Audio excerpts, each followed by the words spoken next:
Thank you, Mr. Speaker, and thank you to the gentleman from Alabama. Every year, Mr. Speaker, every year, thousands of Americans lose their lives as a result of fentanyl-related overdoses. I rise today to bring added attention to the fentanyl crisis, a crisis that has affected every corner of America, including the 17 counties in East Texas that I represent. Since the introduction of this drug into our nation almost a decade ago, thousands of kids and teenagers have overdosed on this dangerous substance.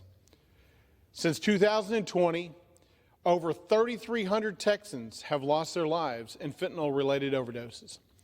That's 3,300 too many. Too many lives snuffed out before they could fulfill their call in this life. Before coming to Congress to combat the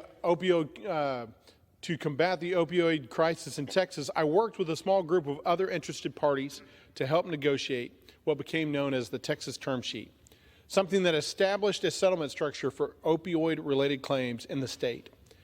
It worked to ensure that state and local governments, along with regional health districts, could work together to reach global settlements with bad actors, and then use that money specifically for activities to combat the expanding causes and the effects of opioid addictions.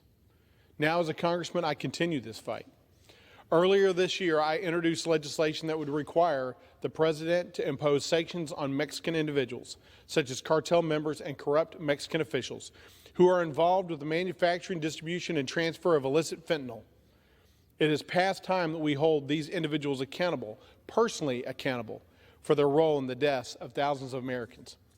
And today, I'm proud to stand here and express my support, my full support, for the HALT Fentanyl Act, which will classify fentanyl-related substances as Schedule I narcotics, the most serious and dangerous classification of a drug, and establish a refined process for research on these drugs, ensuring that companies and researchers entrusted with access to these drugs do not abuse this access.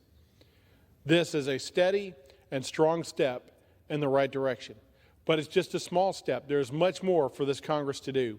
While these measures do not bring back those we have lost, they are a step, as I said, in the right direction to ensure that we do not lose any more lives, any more young lives, any more lives of any age to these lethal drugs. Let us stand together in this fight.